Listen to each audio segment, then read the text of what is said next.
Here we are out in front of 495 Union, where we've got the historical plaque with the whole history of the commercial appeal. Started in 1839, changed its name to the Memphis Appeal in 1840, and lived through the yellow fever epidemic in the 1870s.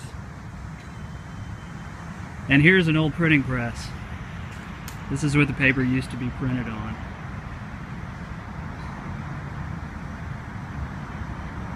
Now, let's walk through the door and see how they put out a newspaper in 2015.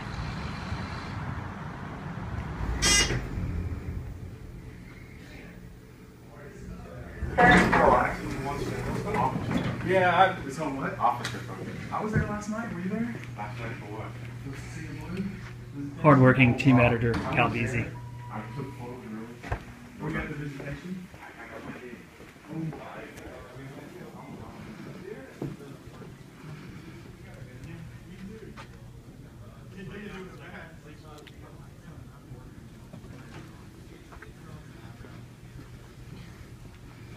No video in the newsroom. Too late.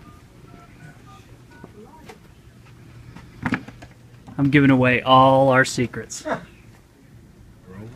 We're rolling. This is Jared Boyd. This is one of our interns. And you are a graduate of where? What school here? I went to the University of Mississippi, Ole Miss. What about before that? I went to White Station High School, right in the heart of Memphis, Tennessee. I bet we've got some alums in the audience. So, Jared, you've been one of our interns this summer. Tell me about what you've done here and what has been maybe the biggest surprise to you. All right. As an intern, I have been working in local news. I've been working at the Inform Memphis desk, and I've also gotten a chance to get some clips at the Arts and Entertainment desk. So if you were to look around our newsroom, everyone is doing something different, but it all, to the naked eye, untrained eye, would look like just people banging away on their computers. So there are some people working in crime stories, there are people working in more local news, general assignment stories, there are people working on business stories, those sorts of things. So what I've been able to do is just bang away here at my computer and work on a lot of different types of stories. So no 2 days are just alike. You walk in and you might have to do what I did on 3 days and stand outside the zoo and wait for a monkey to return from a pipe drainage system underneath the zoo. That's something that I did that was pretty fun.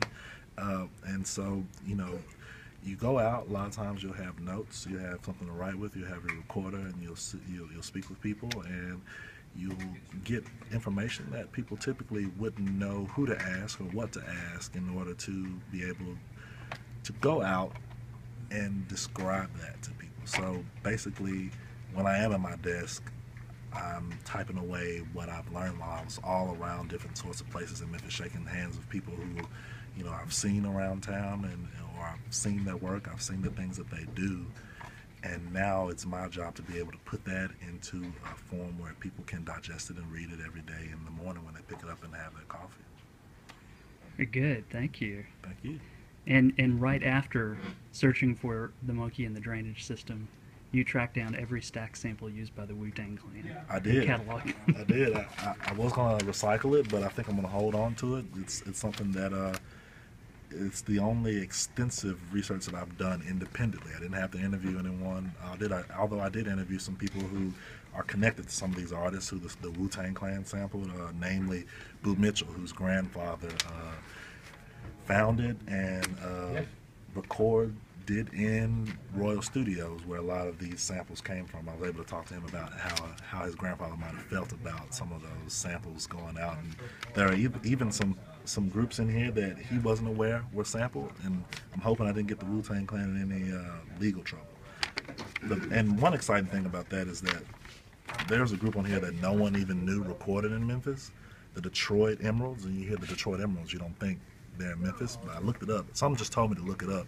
They recorded in Royal Studios. That very song was recorded in Royal Studios. It was a demo track that people probably would have no clue to even ask where it was recorded. So it constituted as Memphis Soul with an asterisk. And you uncovered it. Breaking news, baby. Thanks, Joe. Thank you. We're speaking with reporter and sometimes editor Clay Bailey at the Commercial Appeal. just like to point out that Clay's been here long enough that this is what the paper looked like when he started in 1980. It was big, and it came with a hole in it back then. It was a feature. Clay, what's been the biggest thing that you've seen change in your years at the paper? I think obviously the technology. I mean, when I was working on this paper, I was working on an IBM Selectric electric typewriter where you literally had to roll the paper in.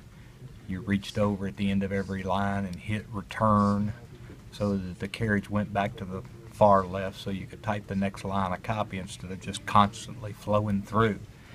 It was a whole different thing. And not only that, I mean, you rarely see afternoon newspapers anymore, and the Press-Summer was an afternoon newspaper while the Commercial Appeal was the morning newspaper in Memphis. That was a huge difference, and in 1983, when the Press-Summer went out of business, that took away some of the competition that existed from the morning and the afternoon newspapers. While we were in the same building, we were separate staffs and competed daily for copy and stories and everything else. So those are probably the two biggest ones. The technology is just tremendous compared to that. When you had to go back and make corrections on a typewriter.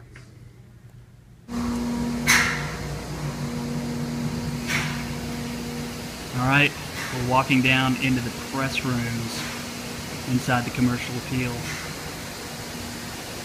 Here's yesterday's newspaper, still on the rolls. There's the comics section.